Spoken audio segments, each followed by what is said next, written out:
নেতৃত্বে রাজবাড়ী জেলা বিএনপি আমরা সুসংগঠিত ধানের শীষের গান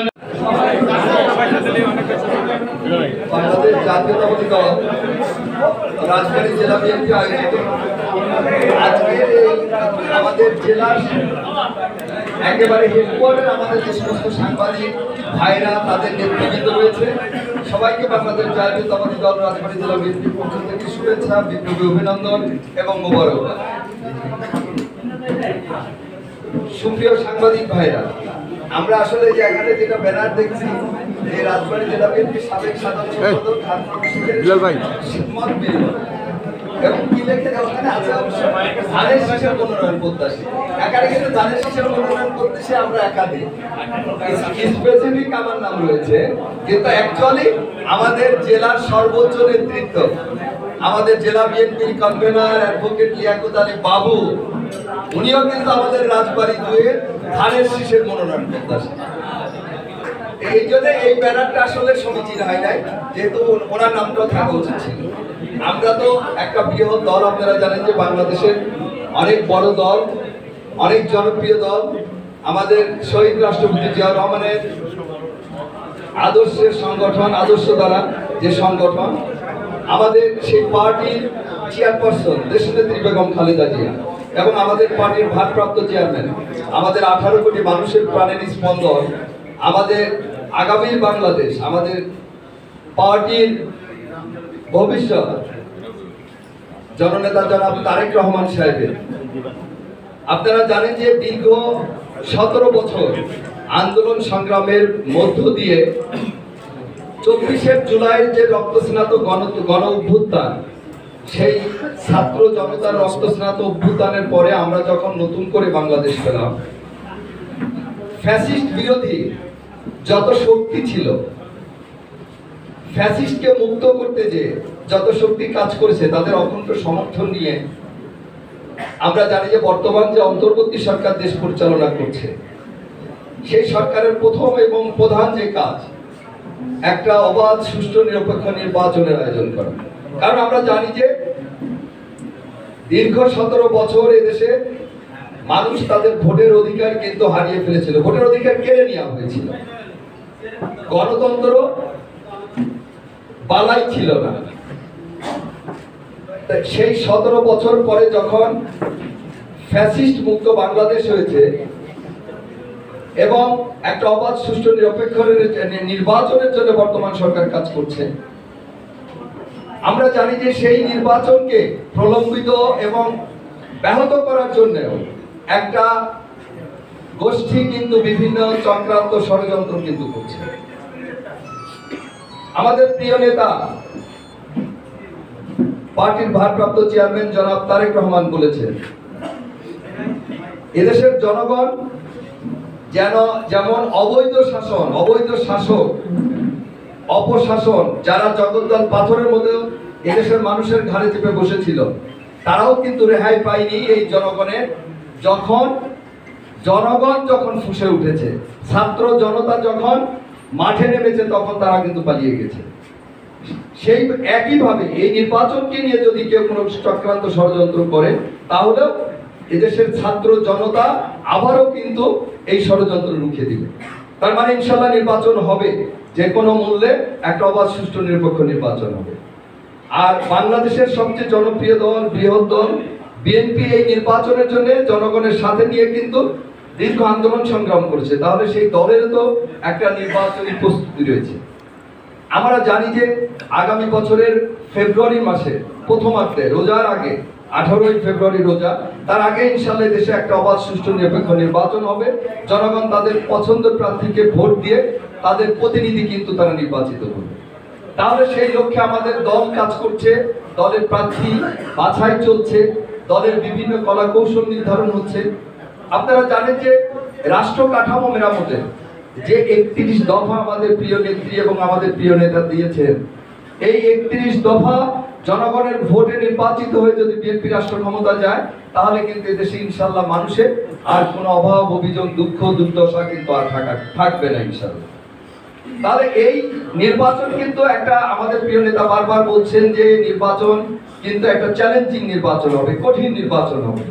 আমরা আগের মতো হয়তো কথা মানে ফুলঝুরি দিয়ে আমরা একদম মিথ্যা বিভিন্ন রকম প্রলোভন দিয়ে ভোটারদের আকৃষ্ট করে আমরা ভোট পার হয়ে যাওয়ার পরে, ভোট জনগণের ভোটে আমরা নির্বাচিত হয়ে যাওয়ার পরে আমরা 5 বছরের জন্য নির্বাচিত হয়ে গেছি, এখন আর ভোটারদের লাগবে না, জনগণের লাগবে না, এই চিন্তাধারা কিন্তু মাথায় আর আনা যাবে না। আমাদের প্রিয় নেতা বলছে রাজনীতি কিন্তু অনেক গুণগত পরিবর্তন হয়েছে, পরিবর্তন হতে হবে এবং পরিবর্তন হচ্ছে। আমরা এটাই হলো যে আপনি যে কমিটমেন্টটি নির্বাচনের আগে আপনি জনসাধারণের সামনে দিবেন, ভোটারদের সামনে দিবেন, আপনাকে কিন্তু সেটা বাস্তবায়ন করতে হবে। আপনি বলে যাবেন এক কথা আর করবেন আরেকটা, এটা হবে না। আর সেটা হলে কি হবে? সেটা হলে ওই যে ওয়ান টাইমের মতো, আপনাকে হয়তো একবার আপনি এরকম মিথ্যা প্রলোভন দিয়ে নিলেন, তারপরে কি হবে? সে 5 বছর নাও যেতে পারে, তার আগেই আবার কিন্তু জনগণ যদি ফুঁসে ওঠে আপনাকে কিন্তু আবার ক্ষমতা থেকে টেনে নামাতে পারে। এই জন্য আমাদের প্রিয় নেতার কথা, রাজনৈতিক যেমন গুণগত পরিবর্তন আনতে হবে, সেই সাথে একটা মানবিক বাংলাদেশও করতে হবে। আমাদেরকে ভোটারদের থেকে ভোট নিতে হলে তাহলে প্রথমেই কিন্তু আসবে আমাদের ধানের শীষের ক্যান্ডিডেট যিনি আসবেন। আমাদের দল চলছে হবে তার বিশ্লেষণ করে, দলের যে প্রসিডিওর আছে সেই প্রসিডিওর মাফিক দল যাকে যোগ্য মনে করবে তাকেই কিন্তু আপনার ধানের শীষের প্রতীক দিয়ে এই 300 আসনের মতো আমাদের রাজবাড়ী যেমন 2টি আসন রয়েছে, তার আমরা বিশেষ করে আমরা 2 নিয়ে কথা বলছি এই কারণে যে আমরা এই এলাকাকে নিয়ে আমরা আসলে মানুষের সাথে, ভোটারদের সাথে আমরা চেষ্টা করছি কাজ করার জন্য দলের পক্ষে। তা আমাদের অনেক প্রতিযোগী রয়েছে, এই জায়গাও কিন্তু আমরা 2 জন রয়েছি, আমাদের বড় ভাই ছোট ভাই আমরা 2 জন রয়েছি, এরকম আরো আমাদের 8-10 জন রয়েছে। আমাদের সর্বোচ্চ সিনিয়র নেতা আমাদের ওই অঞ্চলের, যা বাংলাদেশ জাতীয়তাবাদী দল বিএনপি নির্বাহী কমিটির অন্যতম সদস্য, সাবেক সংসদ সদস্য আমাদের নাসিরুল সাহু ভাই রয়েছেন, আমাদের অনেক নেতৃবৃন্দ রয়েছে। আমাদের কথা হলো যে দল যাকে যোগ্য মনে করে এখানে পাঠাবেন, আমরা আমাদের এই দলের আমানত আমাদের সর্বোচ্চটুকু দিয়ে, যেভাবে আমরা ফ্যাসিস্টকে আমরা ঐক্যবদ্ধভাবে আমরা এই দেশ থেকে তাড়িয়েছি, ইনশাআল্লাহ সেই শক্তিও সেই পরিমাণ শক্তি দিয়ে ইনশাআল্লাহ আমরা ধানের শীষের প্রার্থীকে বিজয়ী করে আমরা জনগণের সরকার, রাষ্ট্র ক্ষমতায় আমরা বিএনপিকে আমরা দেখতে চাই। এটাই অ্যাকচুয়ালি আপনাদের মাধ্যমে, যেহেতু আপনারা আমাদের সমাজের প্রতিটা জায়গায় আপনাদের বিচরণ, আপনারা মানে আমাদের সোসাইটিতে, আমাদের দেশে হয় না এমন কিছু কাজ নেই যেটা আপনারা জানেন না। আপনাদের মানে কলমের মাধ্যমেই কিন্তু ম্যাক্সিমাম আমরা জানি। আমরা তো আপনাদের মানে আপনারা যা জানেন তার জায়গায় আমরা বলা যেতে পারে যে তার মানে 10 ভাগের 1 ভাগ আমরা জানি। এই জন্য আপনাদের মাধ্যমে এই মেসেজটুকু আমরা নিজেরাও কিন্তু আমরা স্ব-উদ্যোগে, আমাদের ইতিমধ্যে আমাদের পাংশা, বালিয়াকান্দি, কালুখালী আমাদের সিনিয়র নেতৃবৃন্দ যারা আছে, আমাদের সাথে প্রতিযোগিতা আছে। আপনি যেভাবেই বলেন, বিভাজন বলেন, গ্রুপিং বলেন আর প্রতিযোগিতা বলেন, আছে তো এত বড় একটা দল, প্রতিযোগিতা আছে সেখানে। তো সেই জায়গায় আমরা সবাইকে আহ্বান জানাচ্ছি, আমাদের সাথে আমরা যারা যেসব সিনিয়র নেতাদের সাথে আছি তাদেরকে বলেছি যে আপনি প্রস্তাব নিয়ে গেলে ছোট হবেন না। এই দলের জন্য তো আমরা কত কিছুই তো আমরা করছি, মানে ডেডিকেশন আমাদের আছে এই দলে। তাহলে আমরা একটু যদি আমাদের কোন সিনিয়রদের কাছে যেয়ে, বা আমাদের যারা জুনিয়র যদি থাকে, যারা দলের আছে, যে ভাই আসুন আমরা একসাথে, দল বারবার বলছে যে ঐক্যের কোনো বিকল্প নেই, ঐক্যবদ্ধ ভাবে কিন্তু আমাদেরকে আগামী নির্বাচন ফেস করতে হবে। তাই কাজেই ঐক্যবদ্ধ থেকে আমাদের আগামী নির্বাচনটা যেন আমরা সুন্দরভাবে ধানের শীষের পক্ষে কাজ করতে পারি, এজন্য ইতিমধ্যে আমাদের সিনিয়রদের মেসেজ দিয়েছি, আপনারা উদ্যোগ নিয়ে তাদেরকে অফার করেন, একসাথে আমরা ধানের শীষে তো মানে এই কথা আসলে আপনাদের মানে বলতে দ্বিধা নেই এই কারণে যে এটা তো বাস্তবে হচ্ছে যে আমরা দেখা গেল যে মানে আমাদের জেলা নেতৃত্বের মাধ্যমে একটা কমিটি, আবার কিন্তু একটা প্যারালাল কমিটিও যাদের পছন্দ হচ্ছে না তারা দিচ্ছে। তা আমরা এটা বলছি যে ধানের শীষে যখন নির্বাচন হবে, আপনার নির্বাচন কমিশন তো আর আপনার 2টা আছে, বলবে না যে লিয়াকত সাহেবের থেকে একটা নেন, খোয়েম ভাই থেকে একটা নেন, এটা কিন্তু বলবেন। আপনাকে কমপ্লিট একটা আপনার কিন্তু নির্বাচনী কেন্দ্রে আপনার পোলিং এজেন্ট বলে যা যা আপনার নির্বাচনী প্রসিডিউর আছে সেটা কিন্তু একটাই সাবমিট করতে হবে। তো তাহলে সেইটা আমাদের নির্বাচনের কাজ করতে হবে এখন থেকে, যে ভাই আপনারা আপনাদের পক্ষে কেউ মনোনয়ন পাক আর আমাদের থেকে পাক, আমরা আসলে নির্বাচনের কাজগুলো আমরা শুরু করি। তা আমরা ইতিমধ্যে আমাদের সিনিয়রদেরকে বলে তাদের কাছে আমরা মেসেজ দিচ্ছি, আমরা নিজেরাও উদ্যোগ নিচ্ছি। তা হোপফুলি ইনশাআল্লাহ খুব দ্রুতই যে আমাদের এই ইউনিফাইড একটা বিএনপি রাজবাড়ী জেলা বিএনপি ইনশাআল্লাহ অচিরেই একই মঞ্চে সবকিছু কার্যক্রম, আমাদের ভোটের কার্যক্রম থেকে শুরু করে দলীয় কার্যক্রম সবকিছুই হবে এই আশা, এই প্রত্যাশা কিন্তু আমরা রাখছি যে ইনশাআল্লাহ আন্তরিকতার ঘাটতি কারণই নেই, শুধু আসলে এগিয়ে আসা। তা সেটা আমার বিশ্বাস যে ওনারা আসুক বা আমাদের আমরা তো ইতিমধ্যে প্রস্তাব দিয়েছি যে এটা করতে হবে আমাদের থেকে, আমাদের একটা সিনিয়র টিম আমরা করে দিচ্ছি। পরিশেষে আপনাদেরকে আমি আর ধৈর্য না ঘটিয়ে সবচেয়ে বড় কথা হলো যে এই মত বিনিময়টা শুধু আমরা বলবো আমাদেরটা আপনাদের কাছে চাচ্ছি যে আমাদের জন্য এভাবে করবেন, আপনাদেরও কিন্তু অনেক কিছু ব্যাপার আছে, সুবিধা অসুবিধা যেটা আমরা কম বেশি ফিল করি, যে কত কষ্ট আপনারা করেন। আমরা যেমন আপনাদের থেকে একটা বস্তুনিষ্ঠ সংবাদ আশা করি, আমরা যেমন আশা করি যে আপনারা মানে আছে এই যে হলুদ সাংবাদিকতা বলে তো একটা কথা আছে আপনাদের এই মিডিয়া মানে জগতে, আমরা সেটা যেমন দেখতে চাই না, ঠিক একই ভাবে আমার কথা হলো যে যদি আমি নিজে কোনো অপরাধের সাথে জড়িত থাকি, দলের ব্যাপারে তো আপনি দেখছেনই যে এই যে 5 তারিখের পরে আপনার এত বড় একটা ডিজাস্টার হয়ে যাওয়ার পরে অনেকে তো অনেক রকম ভেবেছিল। আপনার ফ্যাসিস্টের আপনার সেক্রেটারি সাহেব কি বলেছিল যে আপনার লক্ষ লক্ষ মানুষ এক রাত্রে মারা যাবে, একদিনে মারা যাবে। একমাত্র বিএনপির এই বলিষ্ঠ নেতৃত্বে আমাদের প্রিয় নেতা জনাব তারেক রহমানের স্পিচ এবং দেশনেত্রী বেগম খালেদা জিয়ার যে তার বলিষ্ঠ যে আপনার নির্দেশনা, সে আলোকে কিন্তু অনেক বড় একটা অ্যাসিস্ট করেছে বর্তমান যে সরকার, তাদের এই যে ভঙ্গুর যে মানে একেবারে আইন শৃঙ্খলা পরিস্থিতি তৈরি হয়েছিল সেখান থেকে উত্তরণের জন্য কিন্তু এটা কাজ হয়েছে। আপনারা জানেন যে আমাদের প্রিয় নেতা মাঝে মাঝেই বলে থাকেন যে এবং সেটা করছেন ওই টেলিভিশনে যে আপনি 17 বছর অনেক ত্যাগ করেছেন দলের জন্য, কিন্তু আপনি এখন যদি কোনো ধরনের কোনো অপকর্মের সাথে জড়ান আপনাকে কিন্তু মানে মিনিমাম কোনো ছাড় দিচ্ছেন, একদম রাইট অফ ওয়ে কিন্তু আপনাকে বহিষ্কার করে দিচ্ছে এবং অনেক বহিষ্কার কিন্তু হয়েছে, কয়েক হাজার বহিষ্কার হয়েছে।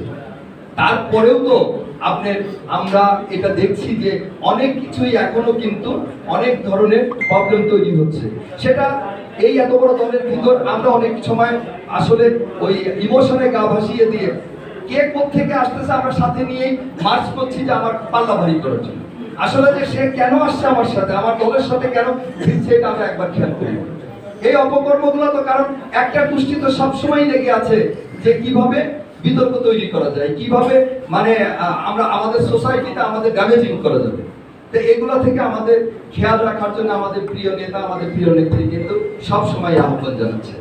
তা আমি আপনাদেরকে যেটা বলতে চাচ্ছিলাম যে আমরা জানি যে অনেক সমস্যা, কারণ আপনারা তো আমাদেরই কারোর ভাই, কারোর চাচা, কারোর মানে ফুফা খালু, এগুলোই তো আমরা তো জানি যে আমরা কি কষ্টে জীবনযাপন করি।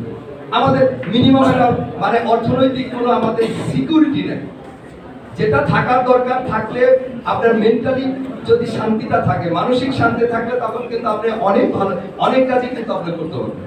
আমরা জানি যে আপনার এই মিডিয়া ভাইদের দিয়ে আমরা আমাদের সমাজে কত কিছু হচ্ছে, মানে আমাদের সোসাইটিতে পজিটিভ কত কিছু হচ্ছে, কিন্তু আমরা আসলে তাদের জন্য কিন্তু ওইভাবে কিছুই না। আমরা জানি যে যখনই যারা ক্ষমতায় ছিলেন আমাদের যে সাংবাদিক যারা লিডারশিপে আছেন তারা আমরা দেখি প্রেস ক্লাবে বিভিন্ন সময়ে তথ্য মন্ত্রণালয়ে যে কত রকমই তারা তাদের দাবি দেওয়া নিয়ে, আমরা জানি না কতটুকু বাস্তবায়ন হয়, কারণ দাবি দেওয়া যদি আসলে পরিপূর্ণভাবে বাস্তবায়ন হতো তাহলে তো এগুলো আমাদের দেখতে হতো। এগুলো এখনো কন্টিনিউ চলছে, মানে তার মানে হলো যে অনেক সমস্যা এখনো কিন্তু আমাদের এই মিডিয়া কর্মীদের ভিতর আছে। আমরা ব্যক্তিগতভাবে আর কতটুকু করতে পারবো, তারপরেও আমরা মনে করি যে ইনশাআল্লাহ আমাদের দলের যে 31 দফা যে আমাদের মানে সংস্কারের রূপ দেখা দিয়েছে, আপনারা দেখবেন এখানে একদম মানে স্পেসিফিকলি মানে আপনার এই মানে মিডিয়ার ব্যাপারটা, মিডিয়া কর্মীদের ব্যাপারে আমাদের দলের কিন্তু একটা স্ট্র্যাটেজি আছে। ইনশাআল্লাহ আপনাদের জনগণের ভোটে আমরা যদি আমাদের দল যদি রাষ্ট্র ক্ষমতায় যায়, আমাদের বিশ্বাস অতীতের যে কোনো সময়ের তুলনায় ইনশাআল্লাহ আগামীতে আমাদের এই মিডিয়া কর্মীদের ব্যাপারে অনেক বেশি সবকিছু থেকে পজিটিভলি ইনশাআল্লাহ স্টেপ আমাদের দল নিবে ইনশাআল্লাহ।